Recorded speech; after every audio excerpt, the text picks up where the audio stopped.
Warning, this fanfiction contains grimdark content, such as blood, violence, and other adult themes. If you do not like these things, please turn away now. Thank you. The End of a Nightmare. Introduction. How far can one go once their spirit has been broken? When one loses everything, what else is there to live for? Everything can be changed by the will of a single person. But how far does that will take you when you have nothing left? You would not believe the honor it is to be here, Rarity said to the dark figure sitting across from her.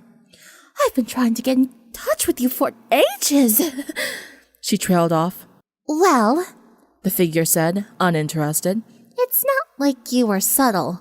I apologize, Rarity said. The figure merely stared. Oh, it's all right. I have a lot to say to you. Are you enjoying the drink? Rarity glanced at the glass of liquid upon the table. Divine, she replied. The figure began to smile. Good to hear. Her eyes locked with Rarity's. It was Dash's favorite. Rarity's eyes widened. She looked down at what she was drinking. Something was off. I taste something else in here, Rarity stammered, trying to compose herself. Just a bit of mercury, the figure replied, a smile still frozen on her face. What? Rarity exclaimed, rising from her chair. That's how you're going to kill me? With poison? The figure leaned back in her chair, smile still plastered on her face. Of course, she said calmly. I wouldn't want you to enjoy your end. No, she continued. I want you to die slowly and quietly, Rarity. Perhaps in your sleep. Speaking of which, you're asleep right now. In reality, there are soldiers breaking into your home. They're coming to take you away, Rarity. What? Rarity screamed, struggling to breathe. You've done terrible things, Rarity, the figure responded coldly. But I didn't mean to, she replied, tears forming in her eyes. Yes, you did, the figure interrupted. It's who you are. You're a psychotic creature. And frankly, she continued ominously, I hope I don't see you again. Rarity fell to the floor, still vaguely aware of what was going on around her as the figure stood over her and stared directly into her eyes. You're a monster. Deal with it. Her smile crept up again.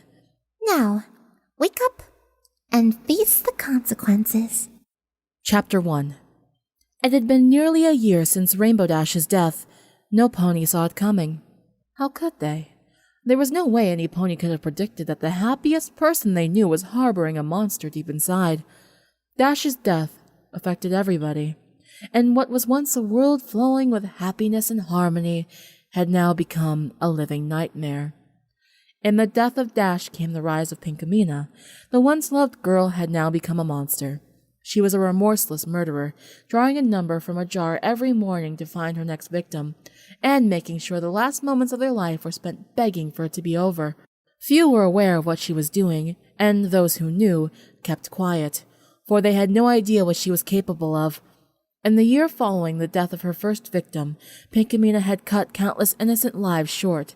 She had stopped caring about life, about friends, about everything. Only there was one thing she held dear. Twilight! Spike screamed desperately, trying to soothe the ex-student.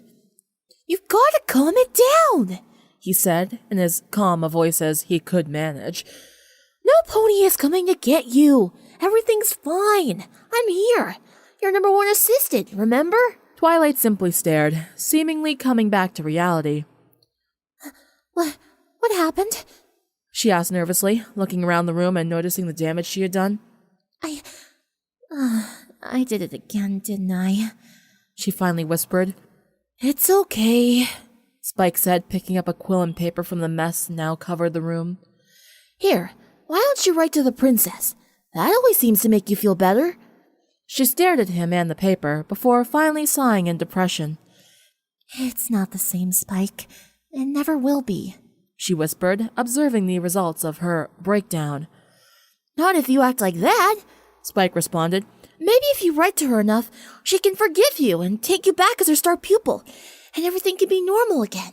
And Twilight glared at him with teary eyes. Spike, don't you get it? She rose and began to scream. Things can never go back to the way they were. Dash is dead. No pony has seen Fluttershy for weeks. Rarity is different. AJ's a drunk. Pinky is a psycho. And I'm... She paused and began to cry. I don't even know anymore. Spike slowly walked up to her, trying his hardest to comfort her. I know how you feel. It's hard to believe that just a year ago, our biggest problem was trying to keep our friendship. But now... Spike looked down at Twilight, who was now laying on the floor, gazing at the window. He could tell she wanted to be alone. Anyway, he said, trying to return to his normal composure. I'll be reorganizing the shelves if you need me. Just remember, Twi, Spike said, suddenly becoming very serious. You're not alone. Twilight stood solemnly in her room, staring at the moon high in the sky outside her window. It brought her back memories of when she first arrived in Ponyville, the day she met all of her friends, Applejack, Rainbow Dash, Rarity, Fluttershy, Pinkie Pie. She remembered all the adventures they had shared, defeating Nightmare Moon, going to the gala, visiting Appaloosa, watching Dash win the Best Young Flyers competition. Dash. Twilight held on to those memories deep in her heart. It was the only thing that kept her sane. But after all this time, even that was slowly slipping away. Her friends were all but gone now, as was her hope. Twilight remembered that she was not as innocent either. She remembered the sound of children laughing. They laughed at her misery, at her misfortune, at her flaws. She had to stop it, she thought. She couldn't just let it go on. She remembered seeing the shocked expression on the teachers' faces, the screaming children, the blood on her hooves. Celestia had abandoned her. She remembered thinking this, alone in her padded cell, and yearned for it all to be over. Stop laughing, she mumbled to herself. Stop laughing, stop laughing, stop laughing! Stop it! Please! Twilight's eyes slowly opened to reveal the bright beams of light pouring in through her window. It was morning. She rose from the floor and looked around her room, observing the result of her episode the previous night. She slowly brought herself down the stairs to find Spike reading a newspaper with a shocked expression on his face. Twilight? Spike managed to mumble through the shock. You should come see this. Twilight used her magic to levitate the paper from Spike's claws and into her view.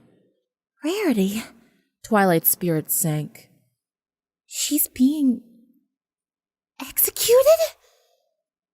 Spike was frozen, his eyes still wide in disbelief. Why? He choked out.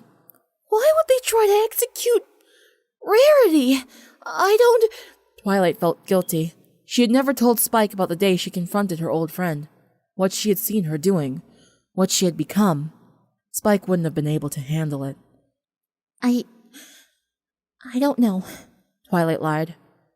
Who else could have known, she thought to herself, and who could possibly want her dead? Rarity. Rarity had changed. It was true.